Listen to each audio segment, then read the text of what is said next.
Salam sejahtera jemaat yang dikasihi Tuhan. Selamat pagi, selamat berjumpa dalam Sapaan Pagi edisi Sabtu 11 Juli 2020. Kita mohon kekuatan Roh Kudus Tuhan untuk membaca dan mendengarkan sabdanya. Kita berdoa. Bapa di sorga, kami bersyukur untuk kasih setiamu. Kami bersyukur untuk firman-Mu yang setiap saat dapat kami baca dan mengajar kami menjalani kehidupan ini. Firman-Mu akan dibacakan dan diberitakan Allah Roh Kudus, tolong kami semua. Ampunkan segala salah dosa kami Tuhan, agar firman-Mu yang suci kudus layak bagi kami. Di dalam nama Tuhan Yesus kami berdoa. Amin. Firman Tuhan saya pilih dari kitab Yeremia 18 ayat 1-6. Inilah firman Tuhan.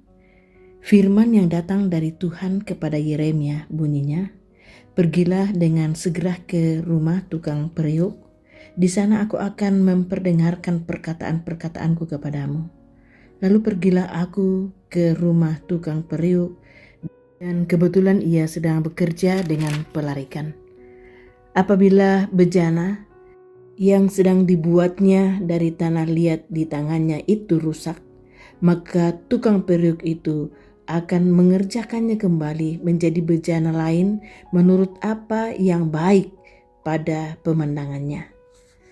Kemudian datanglah firman Tuhan kepadaku bunyinya, masakan aku tidak dapat bertindak kepada kamu seperti tukang periuk ini, hai kaum Israel? Demikianlah firman Tuhan. Sungguh, seperti tanah liat di tangan tukang periuk, demikianlah kamu di tanganku, hai kaum Israel." Amin. Saudara-saudaraku kekasih Tuhan, sebenarnya kurang lebih 4 bulan terakhir ini kita sedang mengalami proses hidup besar-besaran. Bagaimana tidak, dengan terjadinya pandemi COVID-19 yang tidak pernah dibayangkan atau diprediksi datang begitu cepat mempengaruhi hidup kita. Lalu pemerintah demi keselamatan bersama memerintahkan untuk segera PSBB, lockdown, social distancing, physical distancing, pakai masker, cuci tangan 6 langkah menurut panduan WHO. Ibadah dari rumah, belajar dari rumah, bekerja dari rumah. Karena kegiatan yang melibatkan banyak orang seperti pernikahan, peneguhan CD ditunda untuk sementara, mal-mal tertutup, pengurangan pegawai, pemotongan gaji, usaha tutup, arus transportasi dibatasi, tata cara pemakaman yang baru. Kemudian hadir juga gaya hidup baru seperti belanja online yang praktis jadi ramai. Penggunaan internet mendominasi hidup kerja, belajar, ibadah, dan banyak bakat-bakat terpendam kemudian muncul. Pertanyaan, saudara-saudara yang sangat dikasihi Tuhan, apakah kurang lebih 4 bulan ini kita ditinggalkan atau diacukan Tuhan? Kalau merasa, mungkin pernah karena beratnya beban hidup sehingga kita merasa, tetapi sesungguhnya tidak pernah. Tuhan Yesus yang adalah gembala yang baik tetap memelihara kehidupan kita. Buktinya kita masih ada sebagaimana adanya pada saat ini. Yang benar adalah kondisi ini bisa dipakai Tuhan untuk membentuk kita menjadi pribadi yang kian mengandalkan, meyakini, bahkan kagum akan kasih pemeliharaannya dan bentukannya. Seperti Tuhan membentuk bangsa Israel dalam teks pembacaan kita pada saat ini, Tuhan menjumpai Yeremia dan meminta kepadanya pergi ke rumah tukang periuk yang kebetulan sedang bekerja dengan pelarikan. Lalu di situ Yeremia memperhatikan bagaimana pekerjaan tukang periuk itu sedang mengerjakan tanah liat di tangannya. Ketika rusak, maka tukang periuk itu akan mengerjakannya kembali menjadi bejana lain menurut apa yang baik di pemandangannya. Lalu Tuhan berkata kepada Yeremia, masakan aku tidak dapat bertindak kepada kamu seperti tukang periuk ini, hai kaum Israel?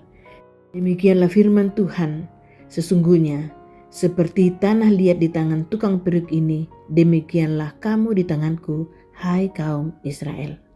Secara profetik, Pesan Tuhan kepada Yeremia ini adalah pesan kepada Israel yang selalu memberontak dan tidak mau menyerah. Ada pembentukan atau proses Tuhan kepada diri dan bangsa mereka.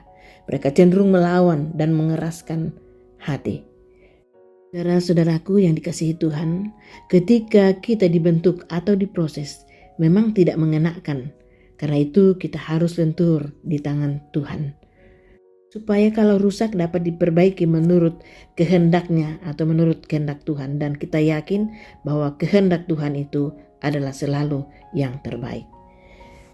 Tuhan memproses kita secara terus-menerus, itu yang diungkapkan oleh pemazmur dalam Mazmur 119 ayat 73. Tanganmu telah menjadikan aku dan membentuk aku. Berilah aku pengertian supaya aku belajar dari perintah-perintahmu. Jadi kita terus belajar dan terus dibentuk dalam kehidupan ini. Karena itu saudara-saudara, bila dirimu diproses di tangan Tuhan menjadi bejana yang indah. Amin. Mari kita berdoa. Bapa di sorga, firman-Mu sungguh indah menyapa kami bersama-sama.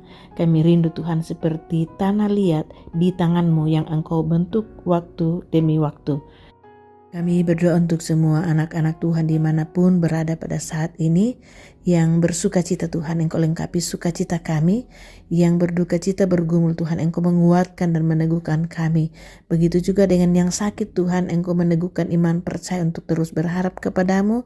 Besar harapan kami bahwa Tuhan akan memberikan kesembuhan. Bapa, kami berdoa untuk pemerintah, bangsa, negara kami. Kiranya Tuhan senantiasa menolong, berkuasa atas segala kehidupan berbangsa dan bernegara. Sehingga segala yang baik Tuhan kami boleh nikmati dalam kehidupan berbangsa, bernegara. Oh Tuhan, segala kehidupan kami serahkan ke dalam tangan kasih-Mu. Tuhan menyertai kami dimanapun kami berada. Tuhan mengajar kami untuk berlaku dan bersikap dengan baik selaku anak-anak Tuhan. Ini doa kami Tuhan, di dalam nama Tuhan Yesus kami mengucap syukur dan menyerahkan kehidupan kami. Amin. Saudara-saudara yang dikasihi Tuhan, demikian sapaan pagi dari Gereja Toraja Jemaat Depok bagi kita semua. Tuhan Yesus memberkati segala hidup dan kehidupan kita hari ini. Selamat berakhir pekan bagi kita semua.